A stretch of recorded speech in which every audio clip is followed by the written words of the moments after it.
Hello everyone, how are you all? I hope you all well at your home with your family. Welcome to my channel Learn Study with Knowledge. Today we will discuss intramural and extramural meaning, objective and its significance. So students, what is the intramurals? First of all,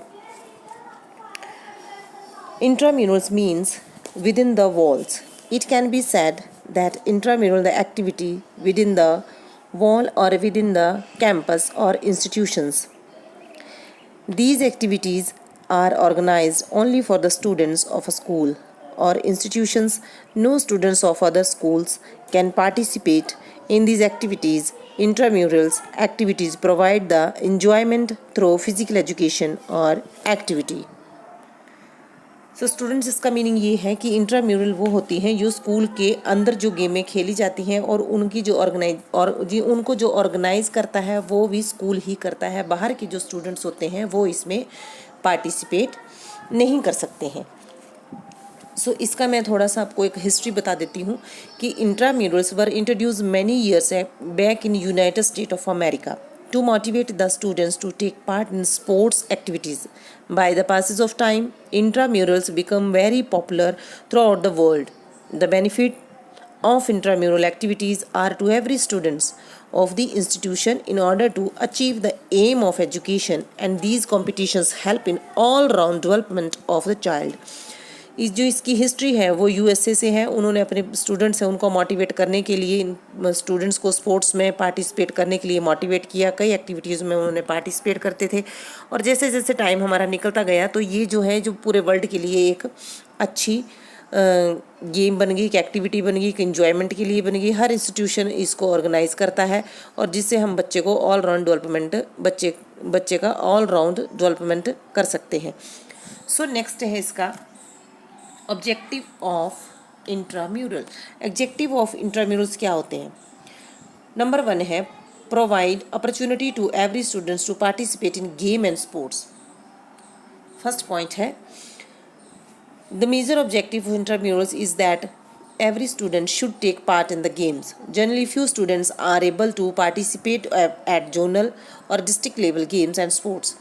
Mass participation is not possible at higher level tournaments, but intramurals provide ample opportunities to each and every students to take part in games and sports of his or her choice. Meaning है कि हम एक students को ये जो हमारी games हैं वो एक अपॉर्चुनिटी प्रोवाइड करती हैं। कई ऐसे इसके जो स्टूडेंट हैं वो जोनल में, डिस्ट्रिक्ट में लेवल में पार्टिसिपेट करते हैं बट इसके लेबल नहीं होते हैं वो, जब इसलिए ये हर स्टूडेंट्स के लिए एक बहुत अच्छी अपॉर्चुनिटी होती है। हर बच्चा इसमें पार्टिसिपेट कर सकता है। नेक्स्ट है डेवलपमेंट ऑफ लीडरशिप क्वालिटी। इसकी मीनिंग ये है कि इंट्राम्यूरल जो एक्टिविटीज़ हैं are helpful in developing leadership among the students who participate in these activities.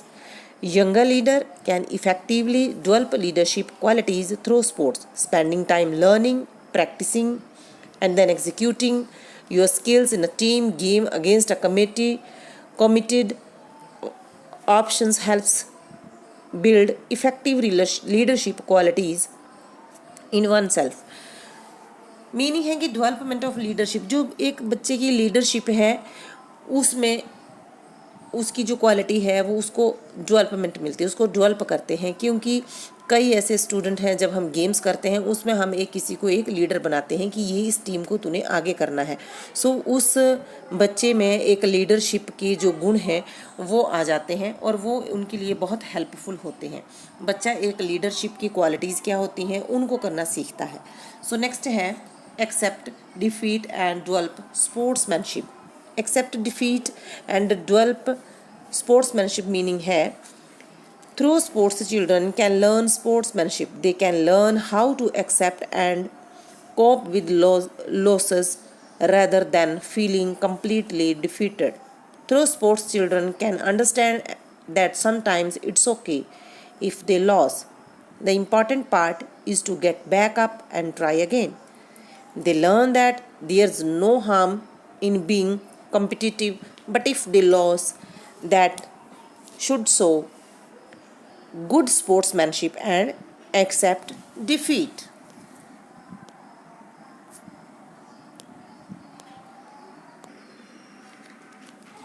Meaning ये है कि accept defeat and development sportsmanship, इसका मीनिंग ये है कि जब हम कोई गेम करते हैं उसके गेम के ज़रिए बच्चे स्पोर्ट्समैनशिप सीख जाते हैं। वो सीख जाते हैं कि पूरी तरह से कैसे हार मानने की बजाय हमें इनकी जो हमारी जो आने वाली जो स्थितियां हैं, जो हमारे सामने आने वाले प्रॉब्लम्स हैं, हम उनका सामना कैसे कर सकते हैं।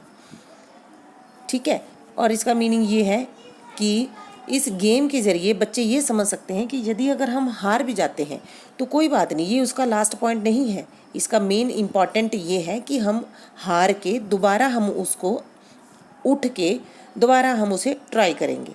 तो ये सब है जो बच्चा इसमें सीखता है कि अगर हार भी जाते हैं तो भी कोई बात नहीं, हम दोबारा उसको पार्टिसिपेट करते हैं या फिर हम इसे दोबारा अगेन इसमें हम ट्राई करते हैं तो हम जीत सकते हैं। ये सभी चीज़ें जो है वो बच्चा इसमें सीखता है, लेकिन ये भी सीखता है कि उन्हें अच्छी खेल कैसी दिखानी चाहिए और हार को हम कैसे अपने आप को एक्सेप्ट करना चाहिए। ये सब चीज़ें इसमें बच्चा सीखता है। नेक्स्ट आता है डेवलपमेंट ऑफ सोशल स्किल। इसका मीनिंग ये है, डेवलपमेंट ऑफ सोशल स्किल क्या होता है। डेवलपमेंट ऑफ सोशल स्किल ये है कि intramurals develop social skill among students playing a sports helps children develop social skills which would benefit them even when they grow older। Intramural में जो social development में है उसका डेवलपमेंट होता है, और बच्चों की जो डेवलपमेंट या सोशल स्किल है उसमें खेलने में बच्चों के लिए जो सोशल स्किल्स है वो हेल्पफुल होती है, और जब वो बड़े हो जाते हैं तो उन्हें उसका बेनिफिट मिलता है। खेल खेलना ही उन्हें टीम वर्क और दूसरों के साथ कोऑपरेट करने के बारे में सिखाता है। ये सभी जो चीज़ें हैं ये आती हैं सोशल स्किल्स में। वे हर एज के लोगों के साथ बातचीत करना सीख जाते हैं। साथ ही वे एक ही स्पोर्ट्स टीम में शामिल होने से बच्चों को अपनेपन का एहसास होता है और उन्हें हम दोस्त बनाने का चांस मिलता है। ठीक है, सो नेक्स्ट है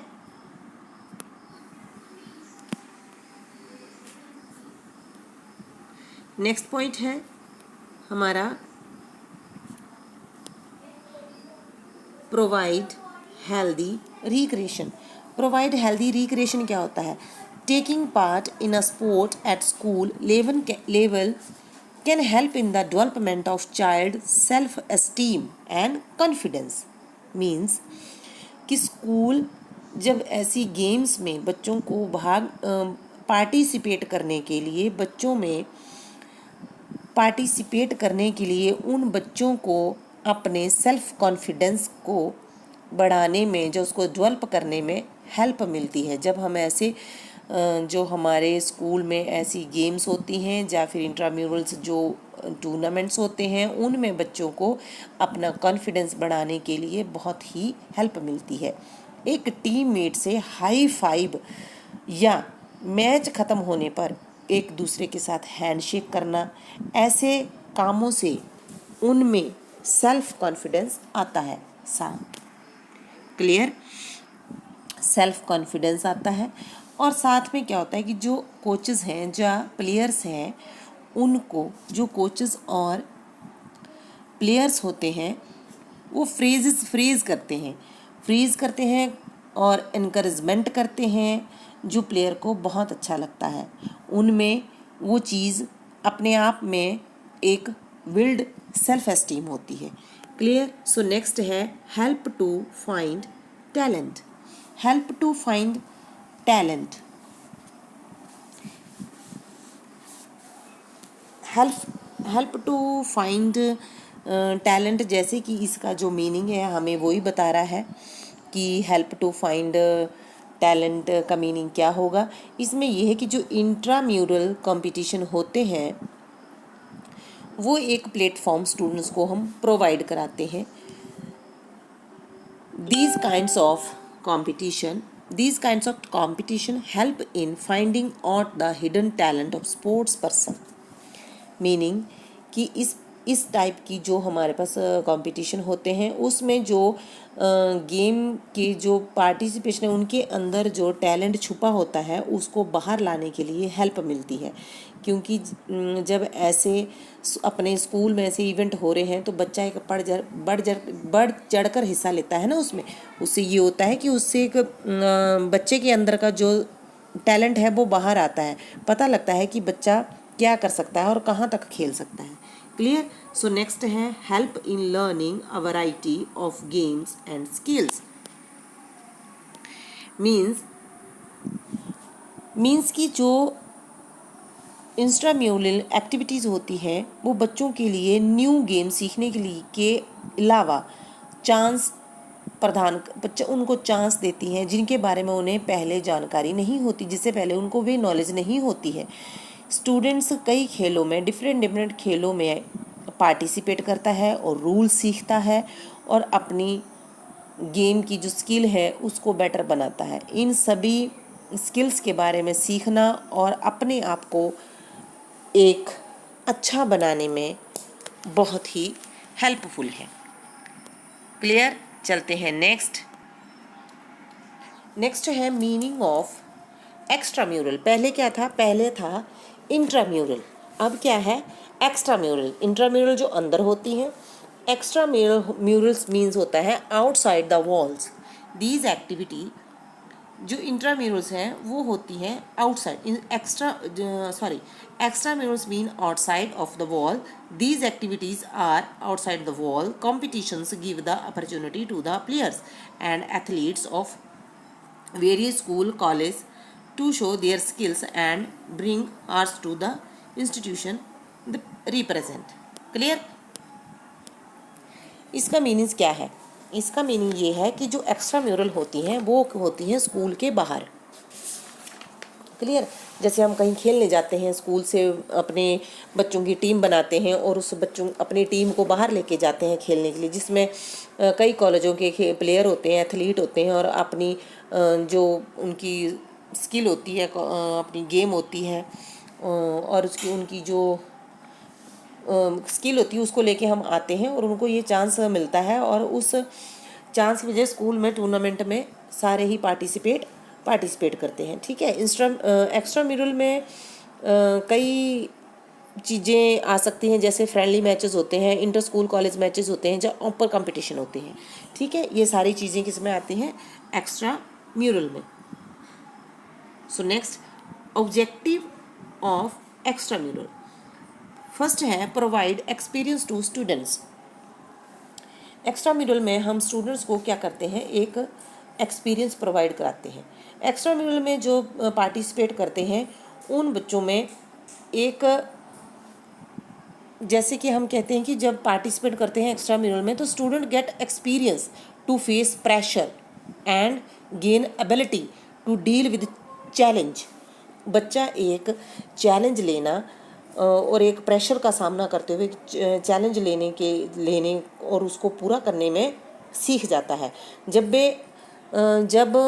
वे students the train harder when they face move skilled opponents. जब वो एक बहुत ही हार्डर है और सबसे हार्ड जो ट्रेनिंग है उसको फेस करता है, ये चीज़ें उसमें सीखने को मिलती हैं। नेक्स्ट है डेवलप्ड स्पोर्ट्समैनशिप। पहले भी था ये कि स्पोर्ट्समैनशिप क्या होता है? Competition tend the develop the traits of sportsmanship in students by participating in extramural they get the experience to play with together opponents। ठीक है। ऐसे जो कंपटीशन होते हैं उसमें स्पोर्ट्समैनशिप के जो उनमें गुण आते हैं, एक्स्ट्रा म्यूरल में जो पार्टिसिपेट लेते हैं उनको अपने सामने जो कंपोनेंट्स ओपोनेंट्स होते हैं, अपोजिट उनके साथ खेलते हैं। ठीक है। उनके साथ खेलते हैं, उनके साथ खेलने का एक उनको एक्सपीरियंस कह लो कि उनको खेलने का एक्सपीरियंस मिलता है और ऐसी कंपटीशन के अकॉर्डिंग टू ऐसी कंपटीशन में वे हार मानने, उनको सहन करने का तरीका सीख लेते हैं। जो स्टूडेंट्स हैं वो समझ सकते हैं कि अगर वो हार भी गए तो कोई बात नहीं, लेकिन इम्पॉर्टेंट पार्ट ये होता है कि दोबारा उठ के दोबारा फिर से ट्राई करना। पहले भी ये था और एक्स्ट्रा म्यूरल में भी ये है। नेक्स्ट है broaden the base of sports. मतलब इसका होता है कि जो खेलों के लेवल के होता है, खेलों का बेस होता है, उसका हम क्या करते हैं, उसको हम विस्तार करते हैं, उसको हम आगे बढ़ाते हैं। अगर कोई किसी भी देश का प्लेयर है, यदि कोई किसी भी महान देश का प्लेयर बनना चाहता है तो उसके लिए एक ऐसी नीति बनाने की ज़रूरत होती है जहाँ बच्चों के लिए खेलों के प्रति एक इंटरेस्ट होता है। बहुत कम उम्र में वो इंटरेस्ट उनमें आ जाता है। ठीक है, मतलब मैनी स्टूडेंट्स हैं from various schools participate in extra mural which wardens on the base of sports. Extra mural में से कई ऐसे बच्चे हैं जो अपनी स्किल्स हैं उसको सामने लाते हैं, उनको एक मंच मिल जाता है उन चीज़ों को सामने लाने के लिए। कई ऐसे स्कूल में बहुत से स्टूडेंट हैं जो एक्स्ट्रा म्यूरल में भाग लेते हैं, पार्टिसिपेट करते हैं, जिससे खेलों के आधार का विस्तार होता है। इस प्रकार से जितने भी कंपटीशन हैं वो खिलाड़ियों की जो अंदर छिपी हुई एक टैलेंट है उसको बाहर निकालने में हेल्प मिलती है। नेक्स्ट है learn about new rules and advance techniques. Meaning, इसका मीनिंग ये है कि एक्स्ट्रा म्यूरल जो एक्टिविटीज़ हैं उसको जब छात्र करते हैं, जो स्टूडेंट करते हैं, तो उनको नई स्किल्स सीखने के अलावा और भी ज़्यादा चांस मिलते हैं जिनके बारे में उनको पहले नॉलेज नहीं होती है, उनको उसमें भी सीखने को मिलता है। मतलब मीनिंग ये है इसका कि they learn new techniques as well as tactics by meeting new team and players. New team और उनके टैक्ट के बारे में, उनकी रणनीति के बारे में, टीमों में खिलाड़ियों को मिलकर कैसे खेलते हैं, ये सब क्या है वो इसमें सीखते हैं। चलते हैं next, increase harmony and unity. Increase harmony and unity क्या होता है? इंक्रीज हारमोनी होता है कि सद्भावना, एंड यूनिटी होती है, यूनिटी आपको पता है क्या होती है। एक्स्ट्रा म्यूरल में जो स्टूडेंट हैं वे सोशल स्किल्स को डेवलप करते हैं। ठीक है, उनकी स्किल्स के students from different backgrounds come together to play against each other.